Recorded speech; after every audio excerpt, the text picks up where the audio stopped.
আজ ব্লগটা দেখো ঘুম থেকে ওঠা থেকেই কিন্তু শুরু করতে পেরেছি। আসলে কি বলতো, আমরা মা মেয়ে দুজনাতেই আছি। কর্তামশাই বাড়িতে নেই, কর্তামশাই আমাদের দুজনকে ফেলে চলে গেছে। তো সে কারণেই হচ্ছে সকাল থেকে ভিডিওটা শ্যুট করতে পারলাম। ঘুম থেকে উঠেই বাসি বিছানায় বসে আমি কিন্তু আগে ঠাকুর প্রণাম করে নিলাম। তারপর এখন বিছানা থেকে নামছি, নামার পরও কিন্তু আমি আবার প্রণাম করে তারপর ঘুম থেকে একেবারেই উঠে যাব।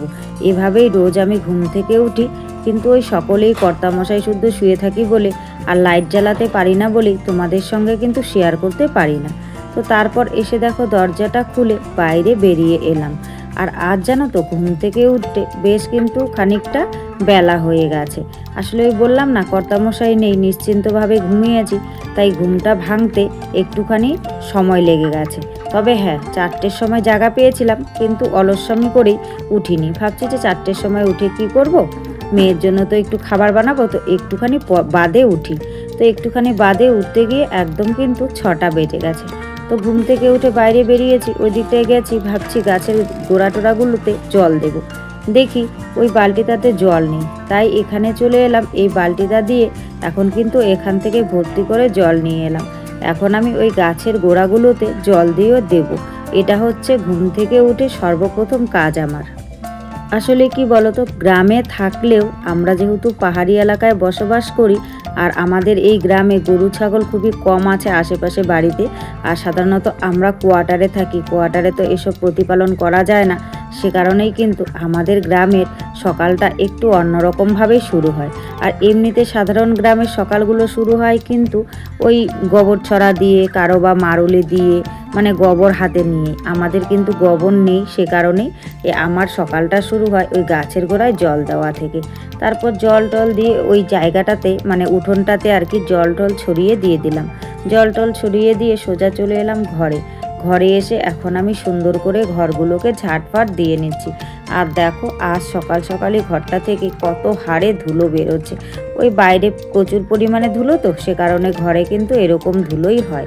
তো ঘরের ভেতরগুলো ঝাঁটফাট দিয়ে দিয়েছি, এখন বাইরেটা ঝাড়ু দিচ্ছি। আর দেখো আমার ওই কুকুরের বাচ্চাটা কিন্তু চলে এসেছে। ওটা ওই পাশের দিদির কুকুরের বাচ্চা, তো ওই পেছন দিকটায় আর কি। তো ওই দিদির ঘরে থাকে। দিদিরা মনে হয় এখন ঘুম থেকে উঠেছে, উঠে ওকে বাইরে বের করে দিয়েছে। আর বাইরে বের হয়েই কিন্তু ও সোজা আমার এদিকটায় চলে আসে, সোজা চলে এসেছে এদিকটায়। ওই দিকটায় কিন্তু বসে আছে, মানে ক্যামেরার উল্টো পাশে, সে কারণেই ওকে আর দেখা যাচ্ছে না। আর এদিকে দেখো পুরোপুরিভাবে কিন্তু সামনাটাও ঝাড়ু দিয়ে দিয়েছি। আর এদিকে এই আন্টি এসেছে, আন্টির সঙ্গে কথা বলছি। আসলে কি বলতো, কালকে আমরা জল নিতে পারিনি, মানে জল পাইনি আর কি। তো বাকি দুজন নিয়েছে, আমাদের যেহেতু জল বাধা ধরা দিয়ে দিয়েছে, সে কারণে সকলে মিলে জল নিতে পারি না। কারণ 2 ঘন্টা জল নিলে হয় না, আর জল তো খুব বেশি পরিমাণে জোরে জোরে আসে না, তোমরা তো দেখেই অল্প অল্প করে জল আসে। তো 2 ঘর নিলে পরেই আমাদের আর জল নেওয়ার কোনো পরিস্থিতি থাকে না। তো এই আন্টি জল নেয়নি, তাই আমাকে বলছে আমি যখন জল নেব ওনাকে যেন আমি আগে দিই। তো সেই কথা বলে উনি ওইদিকে চলে গেল। তারপর আমি ঘর দুয়ার ঝাড়ফাট দেওয়া কমপ্লিট করে এখন কিন্তু উঠোনটা ঝাড়ু দিচ্ছি। তো চলো উঠোনটা ঝাড়ু দিতে দিতে আমার নিজের পরিচয়টা আগে দিয়ে নিই। শুভ সকাল আমার প্রিয় বন্ধুরা, সকলে কেমন আছো?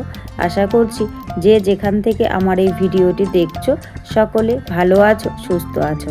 আর আমরাও খুব ভালো আছি। অরুণাচল প্রদেশের এই ছোট্ট পাহাড়ি গ্রাম থেকে আমি মামনির সংসারের আরও একটি নতুন ব্লগে তোমাদের সবাইকে স্বাগত জানিয়ে তোমাদের সবাইকে সাথে নিয়ে আজকের ব্লগটি শুরু করে দিয়েছি। আমরা আশা করছি আজকের ব্লগটিও তোমাদের খুব ভালো লাগবে, তাই সম্পূর্ণ ব্লগটি জুড়ে আমার সাথে থাকার অনুরোধ রইল। আজ হলো বুধবারের সকাল, আর ঘড়ির কাঁটায় বেলা বেজেছিল সকাল 6টা। আর সকাল 6টা থেকেই আমি তোমাদের সবাইকে সাথে নিয়ে আজকের ব্লগটি শুরু করে দিয়েছি। যারা নতুন এসেছো, আমার ব্লগটি যদি ভালো লাগে প্লিজ একটি লাইক করে চ্যানেলটি সাবস্ক্রাইব করে আমার পাশে থেকো। আর যারা আগের থেকেই আমার পাশে আছো তাদেরকে আমার অসংখ্য অসংখ্য ধন্যবাদ, আর আমার মন থেকে অনেক অনেক অনেক ভালোবাসা। তো আজকের রুটিনটা কিন্তু একটু আলাদা হয়ে গেছে। অন্যান্য দিন ঘুম থেকে উঠে আগে আমি ব্রাশ করি, তবে আজ কিন্তু আর ঘুম থেকে উঠে ব্রাশ করিনি। সমস্ত বাসি কাজকর্ম সব সেরে তারপর দেখো চলে এলাম ব্রাশ করতে। আর এই দিকটায় বসে ব্রাশ করছি, দেখো জায়গাটায় কি সুন্দর করে দিয়েছি। তারপর ব্রাশ ট্রাশ করে সোজা চলে এলাম রান্নাঘরে এসে 1 কাপ চা বানিয়ে নিলাম। এখন একটুখানি বসে রিল্যাক্স করে চাটা খাবো, তারপর বাসি বলছি কেন, বাকি কাজকর্ম সব করব। তবে জানো তো, চা খাওয়ার জন্য বিস্কুট ফুরিয়ে গেছে, কোনো কিছুই নেই। তো কর্তামশাই তো মেয়েকে এনে দেবে, তো ঘরে মুড়ি ছিল, ভাবছি যে মুড়ি দিয়ে চাটা খাই। আসলে সকাল সকাল না খালি চাটা খেতে একদমই ভালো লাগে না, সে কারণেই কিন্তু একটুখানি মুড়ি নিয়ে নিলাম। মুড়িটা চায়ের মধ্যে ভিজিয়ে দিয়েছি, কারণ হাতে নিয়ে ওই চিবিয়ে চিবিয়ে খেতে অনেকটা সময় লাগবে, তাই চায়ে ভিজিয়ে নিয়েছি। নিয়ে কিন্তু চা দিয়ে মুড়ি দিয়ে সুন্দর করে খেয়ে নিলাম। খেয়ে সোজা রান্নাঘরে চলে এসেছি। তো একটুখানি গরম ভাত করে নিয়েছি, ভাত করে ভাতটাকে ফ্রাইড রাইস বানিয়ে দিয়েছি, কারণ মেয়ে বলেছে এভাবে ফ্রাইড রাইস খাবে, আজ ফ্রাইড রাইস খেয়েই যাবে। তো সে কারণে মেয়ের জন্য ফ্রাইড রাইস বানিয়েছি, আর সবজি টবজি কোনো কিছুই করিনি। আর যেহেতু মেয়ের এক্সাম চলছে, তো সে কারণে মেয়েকে কিন্তু এখন আর আমি ডিম সকালবেলাটায় দিচ্ছি না, কারণ এক্সামের সময় ডিম খাওয়াই না। ওই অনেকেরই অনেক রকম রিচুয়ালস থাকে, তো আমাকেও আমার মা কোনো দিন খেতে দেয়নি, আমিও আমার মেয়েকে এক্সামের সময় খেতে দিই না, দিচ্ছি না আর কি। সে কারণেই কিন্তু পেঁয়াজ দিয়ে শুকনো লঙ্কা ফোড়ন দিয়ে আমি এই ফ্রাইড রাইসটা করেছি।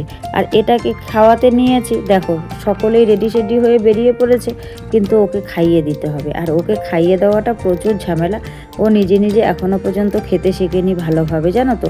একা একা খেতে দিলে ওর বেশ ভালো, কারণ ও ভালোভাবে খায় না। সে কারণেই কিন্তু আমি নিজে এখানে দাঁড়িয়ে দাঁড়িয়ে সকলের সঙ্গে কথা বলে বলে কিন্তু ওকে খাবারটা খাইয়ে দিয়েছি। খাইয়ে দাইয়ে একদম পুরোপুরিভাবে রেডি করিয়ে একদম স্কুল পর্যন্ত এগিয়ে দিয়ে এখন ঘরে এলাম। ঘরে এসে দেখো বিছানাটাকে গুছিয়ে নিচ্ছি। আসলে কি বলো তো, বিছানাটাকে সকাল সকালই গুছাতে পারতাম, ওই একটু বেলা করে ঘুম থেকে উঠেছি, তো তাই আর সময় পাইনি বিছানাটা গোছানোর মতো। তাই মেয়েকে স্কুলে দিয়ে এসে তারপর কিন্তু আমি বিছানাটা গুছিয়ে নিচ্ছি। আর তোমরা একটা জিনিস খেয়াল করেছো, ওই জানালাটায় কিন্তু আমি পর্দা দিয়ে দিয়েছি। আসলে এই পর্দার কাপড়টা অনেক দিন আগের থেকেই কেটে রেখেছিলাম, কিন্তু সেলাই করার অভাবে আর লাগানো হচ্ছে না, তাই কাল ফাঁক চান্স পেয়ে কিন্তু এটাকে লাগিয়ে দিয়েছি। তারপর বিছানা গোছানো কমপ্লিট করে জানালাটা খুলে দিচ্ছি, এখন পর্দাটা ফেলে দিয়ে বেশ ভালোই লাগছে। তারপর এরই মাঝখানে অনেকটা বেলা হয়ে গেছে, অনেকটা সময় পেরিয়ে গেছে। রান্নাবান্না কমপ্লিট করেছি, যেহেতু আমরা মা মেয়ে আছি তাই রান্নাবান্না তেমন একটা ঝামেলা নেই। ওই আজকে ডাল করেছি, ডিম ভুজিয়া করেছি, আর হচ্ছে টমেটো দিয়ে চাটনি করেছি, এতটুকুই আজকের মেনুতে। তো রান্নাবান্নাটা তোমাদের সঙ্গে শেয়ার করলাম না, কারণ প্রতিদিন তো রান্নাবান্নাটা শেয়ার করি, তাই আর শেয়ার করলাম না। তো ওই বললাম না, ওই আন্টি সকালবেলায় কথা বলতে গেছিলো তো জল নেওয়ার জন্য, তাই আমি কিন্তু এখন চলে এসেছি জল লাগাতে।